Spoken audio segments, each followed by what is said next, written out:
کہ ان کے پاس یہ ایک سنگل لارجسٹ گروپ ہے ایوان کا، لیکن اکثریت میں نہیں ہے اگر سارے لوگ مل کر حکومت بنائیں. لیکن میاں نواز شریف صاحب فرما رہے تھے کہ نہیں، جب ان کو وہ لارجسٹ گروپ ہے تو اخلاقی طور پر ہمیں اس کا راستہ نہیں روکنا چاہیے. اور میں آپ حضرات کی علم میں لانا چاہتا ہوں کہ میرے رد عمل کو کنٹرول کرنے کے لیے ایک بڑا موقر وفد میرے پاس پہنچا، مجھے اس بات پر آمادہ کرنے کے لیے کہ آپ سخت موقف چھوڑ دیں، آپ نرم موقف کی طرف چلے جائیں، اعتدال کی طرف چلے جائیں. لیکن جب وہ مجھے مطمئن نہیں کر سکے تو انہوں نے پہلے میرے موقف کی تائید کی، اور جب انہوں نے خود اس بات کا اظہار کیا کہ ہم نے یہ صوبہ اس لیے ان کے حوالے کیا ہے، یہ نہیں کہ قوم نے منتخب کیا ہے، ہم نے یہ صوبہ اس لیے ان کے حوالے کیا ہے کہ پشتون بیلٹ میں مذہب کی جڑیں گہری ہیں، اور مذہب کی ان گہری جڑوں کو اکھاڑنے کے لیے اس سے بہتر مناسب آدمی ہمارے پاس اور نہیں تھا. اور ہم نے این جی اوز کے ذریعے سے 15 سال محنت کی ہے ایسی فضا بنانے کے لیے. آپ بتائیں جی ہم کہاں کھڑے ہیں جی؟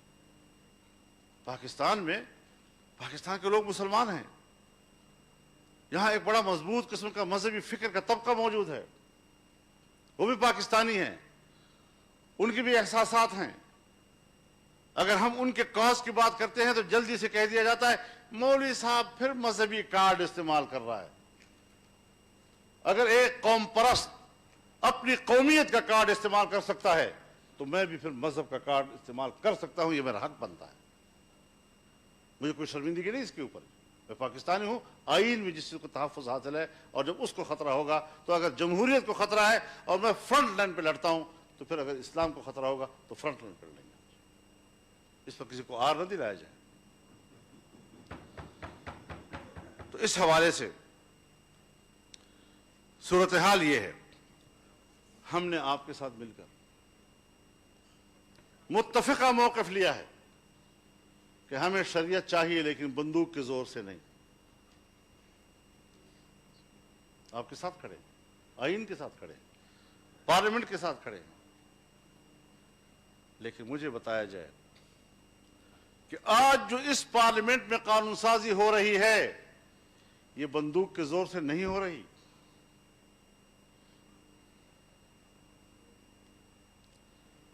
ریاستی بندوق اگر وہ اپنے زور سے مجھ سے قانون سازی کراتا ہے وہ سر و چشم پہ قبول،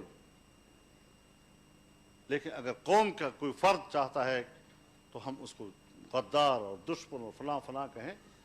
ہم آپ کے ساتھ ہیں اس معاملے میں. ہمارا نظریہ یہی ہے کہ ہم جمہوری راستے سے محنت کریں، لیکن جمہوری راستوں سے سن 73 سے لے کر آج تک کیا ملا ہے قوم کو؟ ابھی تک شکوے تو موجود ہیں، لیکن حالات، ملک کہاں کھڑا ہے، ادارے کہاں کھڑے ہیں، ہماری کمزوریاں ہم نظر انداز کرتے چلے آ رہے ہیں. چلو ٹھیک ہے، آگے دیکھتے ہیں، آگے چلتے ہیں. ہمارے ملک کا جمہوری نظام بھی اس وقت مکمل طور پر پابجولاں ہے. پھر یہ کہنا کہ جی دھاندلی کے لیے کمیٹی بنائی جائے اور کمیٹی اس بات کو تلاش کرے کہ دھاندلی ہوئی ہے یا نہیں ہوئی، تحقیقات کرائی جائے.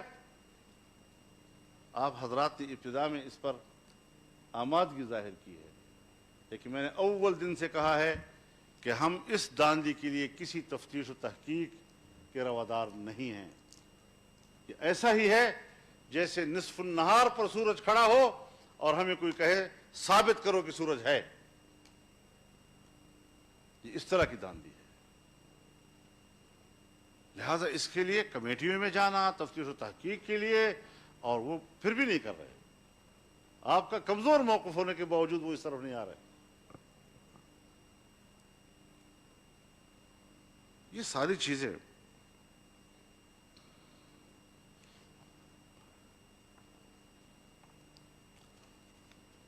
جو آپ نے اپنے وسیع الظرفی کا مظاہرہ کر کے کہا کہ لارجسٹ گروپ ہے اور حکومت بنائے.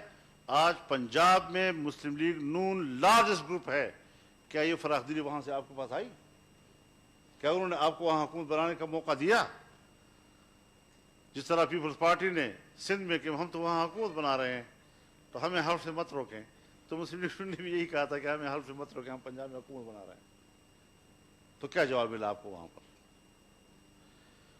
یہ باتیں میں صرف اس لیے عرض کر رہا ہوں، شاید جذبات کو ٹھیس بھی پہنچے ان چیزوں سے کہ فضل الرحمان کیا پرانی باتیں دوبارہ کر رہا ہے، لیکن صرف یاد دلانے کے لیے کہ ہم بہت کچھ کھو چکے ہیں. آج اگر ہم نے فیصلے کرنے ہیں تو پھر بھرپور فیصلے کرنے ہیں.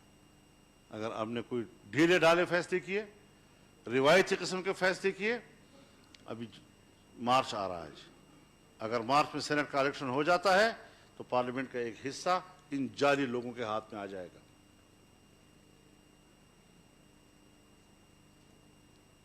تو آپ پھر کہاں کھڑے ہوں گے؟ ملک کہاں کھڑا ہوگا؟ لہذا ہم بڑی صراحت کے ساتھ کہنا چاہتے ہیں کہ آج ہی فیصلہ کریں کہ ہم اسمبلیوں سے مستعفی ہوں گے. اگر ہم انہی اسمبلیوں میں بیٹھے ہوئے ہیں جہاں ہماری توقیر کا یہ عالم ہے، جہاں کوئی کارکردگی نہیں ہے، تو پھر میں نہیں سمجھتا کہ ہم اپنے مقصد کے لیے، جو شفاف الیکشن کا مقصد ہے، اس کے لیے کوئی کردار ادا کر سکیں گے. اگر ہم نے سول سپرمیسی کے لیے کوئی ٹھوس اقدامات کرنے ہیں تو پھر آپ آئیں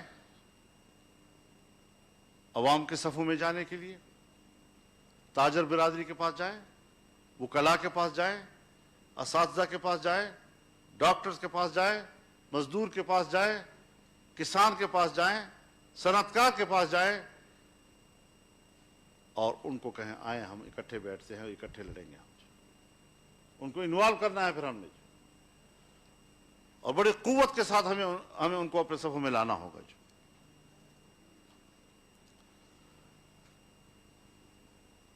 نیب کے بارے میں کافی باتیں ہو چکی ہیں.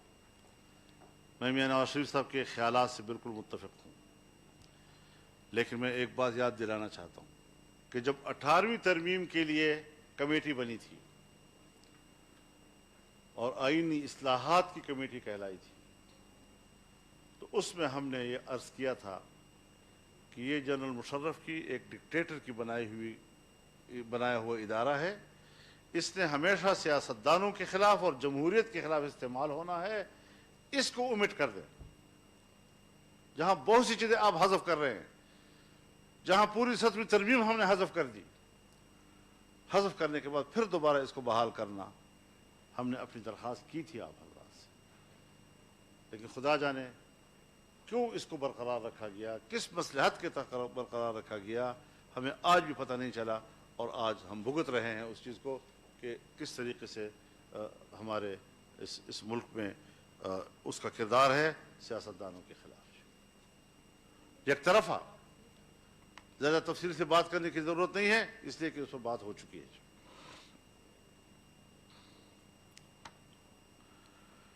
آج آپ اپنے پوری نظام کو دیکھیں. اسمبلی جعلی، آپ کا وزیر اعظم جعلی، سینٹ چیئرمین کے خلاف جو عدم اعتماد ہوا اور وہاں جو کچھ ہوا، میری زبان میں آج چیئرمین سینٹ جعلی. پرسوں ترسوں جو قومی مشترکہ اجلاس میں اقلیت کو اکثریت کہا گیا، شاید وہاں کے ملازمین کو بھی گنا ہوگا انہوں نے اس میں، اور شور شرابہ کے باوجود اس پر بھی ہمیں طے کرنا چاہیے کہ یہ جو گنتی ہوئی ہے یہ غلط ہے، اور پارلیمنٹ کی اکثریت کو اقلیت بنا دیا اور اقلیت کو اکثریت بنا کر پیش کر دیا اور کہا کہ بل پاس ہو گیا. تو اب تو قومی اسمبلی کا اسپیکر بھی مجھے جعلی لگتا ہے. اب جب پورا پارلیمنٹ بھی جعلی ہو جائے، اس کا حکمران بھی جعلی ہو جائے، پھر کس لیے بیٹھے ہوئے ہیں ہم وہاں پر؟ یہ سب ڈرامے ہوئے ہیں وہاں پر.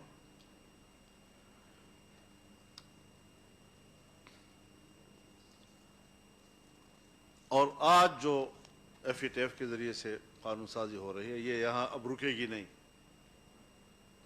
آپ کی ایٹمی صلاحیت کے خلاف بھی قرارداد آئے گی اور دباؤ آئے گا ایک دن آپ کے اوپر. اب آپ پھنس چکے ہیں، اب اس سے نکلنے کے لیے مضبوط فیصلے کرنے ہوں گے. ڈی نیوکلرائزیشن جو ہے اس کے آپ انتظار کریں گے. اب تو اس نازک صورتحال سے کہ ہم اپنی عیاشیوں کے لیے پاکستان کو زندہ رکھنا چاہیں جتنے بھی ہم غلام بن جائیں، لیکن ہماری عیاشیاں زندہ رہیں، یہ تو کوئی زندگی نہیں ہے. پاکستان اول ہے ہمارے لیے، اس کی بقا اول ہے ہمارے لیے، باعزت بقا اس کے اول ہے ہمارے لیے.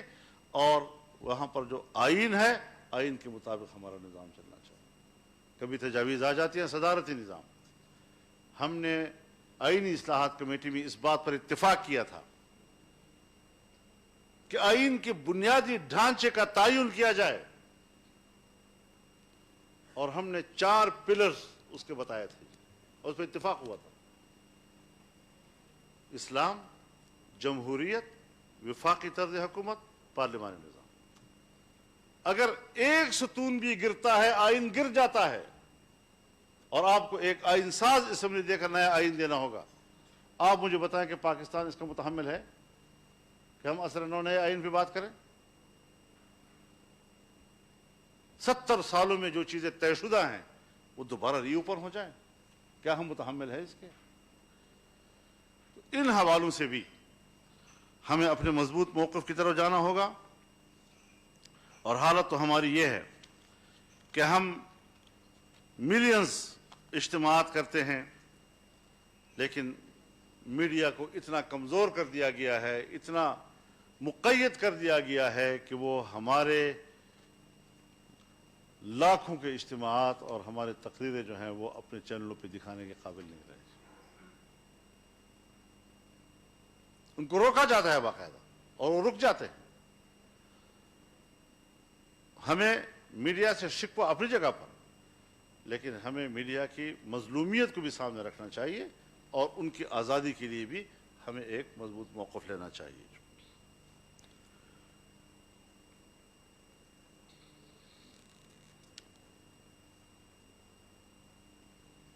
پاکستان بڑی ہمت کے ساتھ میگا پروجیکٹس کی طرف جا رہا تھا. سی پیک منصوبہ، پاور جنریشن کا مسئلہ، اور بہت سے منصوبے پاکستان کے سامنے تھے. معدنی ذخائر کی طرف جانا، اس کو پاکستان کے لیے استعمال میں لانا، لیکن آج سب کچھ رک گیا ہے.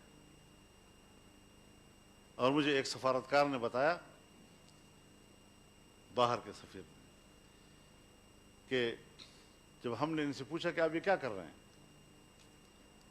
تو انہوں نے کہا کہ پاکستان اور پاکستانی قوم میگا پروجیکٹس کی متحمل نہیں ہے، لہذا ہمیں مائکرو لیول پر اور ہمیں میڈیم لیول پر سر نو نئے منصوبے شروع کریں گے.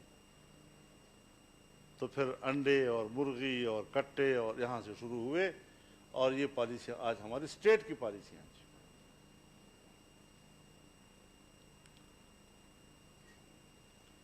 یہ ایسا موضوع ہے جی کہ اس پر آپ مجھ سے زیادہ بہتر جانتے ہیں. ہمیں یہ چیزیں دیکھنی ہوں گی کہ اگر آج کی ایک غیر آئینی حکومت دنیا کے کسی بھی ملک کے ساتھ یا بین الاقوامی کسی ادارے کے ساتھ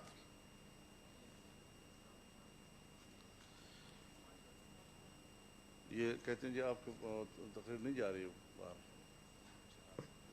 جی کہا تھا کہ نہ بند کریں موبائل فونز کو، چاہتے ہو کہ یہ باہر لائیو چلے، اندر کا بات نہ ہو. میرا تو خیال ہے کہ ہماری آج کی کانفرنس پبلک ہونی چاہیے تھی. ہمیں آپس میں طے کرنا ہے، اس کے بعد پریس کانفرنس کرنا ہے. جو میاں صاحب کا صدر صاحب اس کے بعد جو آپ طے کرتے ہیں ہم سب پریس کانفرنس کریں، اس میں ہم سامنے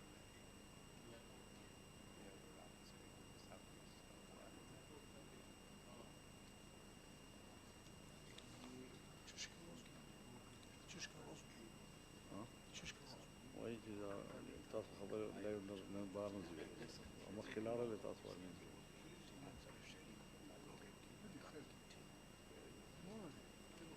خالق في التليفون استخدمكم.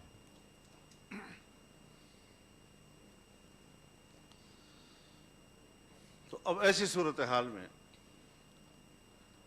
میرے خیال میں حکومت تو ہماری آواز کو پبلک میں لے جانے سے روکتی ہے، لیکن آج اے پی سی نے بھی ہماری تقریر کو باہر جانے سے روک دیا ہے.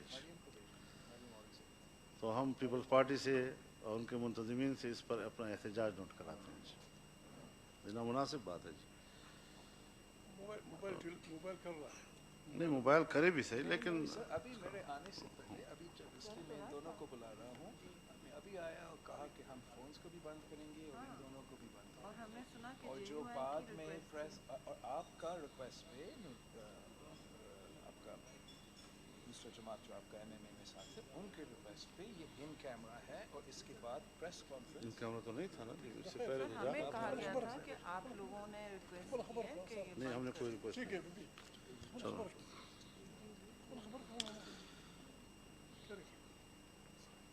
اب بنیادی بات یہ ہے کہ ہم زبانی گفتگو پر اکتفا نہیں کر سکتے کہ آپ ہمیں کہیں کہ جی ہم اب لڑیں گے اور پیچھے نہیں ہٹیں گے، اور یہ آپ پیچھے بہت ہٹ چکے ہیں اور 2 سالوں میں ان کی بقا کا سبب آپ بنے ہیں. اب باقاعدہ لکھ کر طے کرنا ہوگا تاکہ پبلک کے سامنے ہم یہ ساری چیزیں لے جا سکیں کہ یہ کمٹمنٹ ہے، اور کوئی اس سے پیچھے ہٹتا ہے تو اس کو پھر قومی مجرم تصور کیا جائے. مذاق تو نہیں ہے آخر کہ ہم اتنی بڑی بڑی باتیں کر رہے ہیں اور اس کے بعد پھر ہم کمپرومائز کی طرف چلے جاتے ہیں.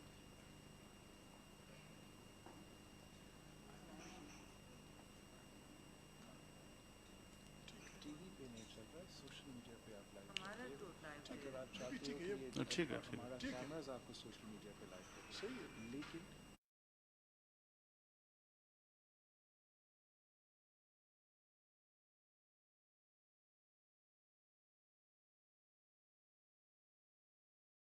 کہ ہمیں بہرحال عملی اقدامات کی طرف جانا ہوگا. کمپرومائز کا راستہ بند.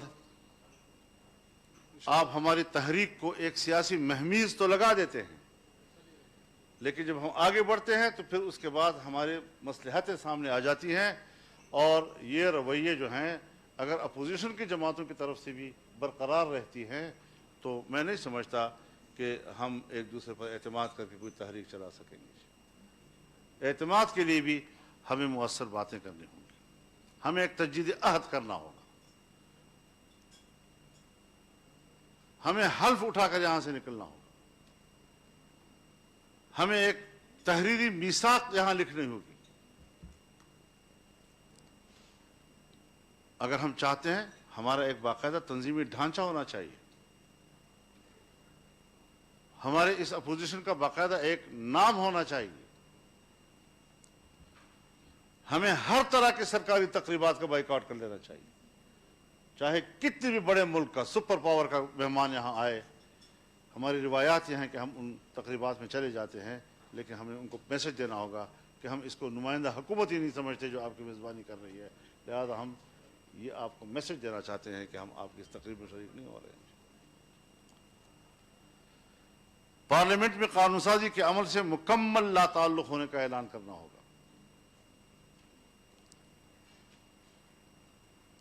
غیر منتخب اور غیر آئینی حکومت کے تمام بین الاقوامی معاہدات سے لا تعلقی کا اعلان کرنا ہوگا. آئندہ کوئی بھی حکومت بنی تو اس کی پابند نہیں ہوگی. یہ گورنمنٹ ہی نہیں ہے.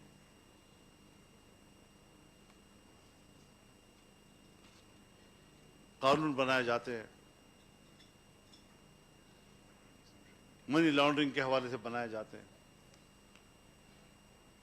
کیا آپ کو پتہ نہیں ہے سب حضرات کو کہ کالا دھن ہو یا غیر قانونی ترسیلات زر، خفیہ اداروں کا اصل بجٹ ہی وہی ہوا تھا. تو پھر جب ہم کہتے ہیں کہ پیسہ دہشت گردوں کے پاس جاتا ہے تو میرے خیال میں اس پیسے کا بھی راستہ بند ہونا چاہیے جو ریاستی دہشت گردی کے خلاف جاتا ہے. کیا حق میں چلا جاتا ہے.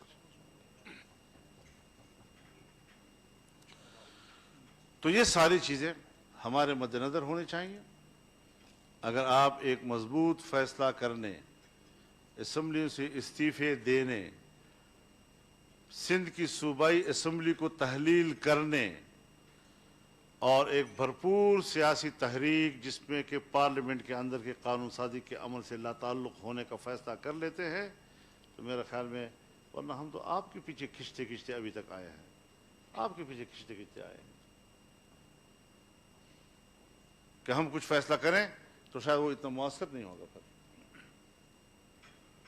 تو اس حوالے سے یہ ہیں ہماری گزارشات، اور انہی گزارشات کی بنیاد پر ہم آج آپ سے بہت بہتر توقعات رکھ کر آئے ہیں، اور ان بہتر توقعات کے ساتھ میں جناب بلاول بھٹو صاحب کا، یہاں پر موجود تمام قائدین کا، جناب میاں نواز شریف صاحب کا، جناب آصف علی زرداری صاحب کا، سب کا شکر گزار ہوں، اور امید کرتا ہوں کہ آپ اس حوالے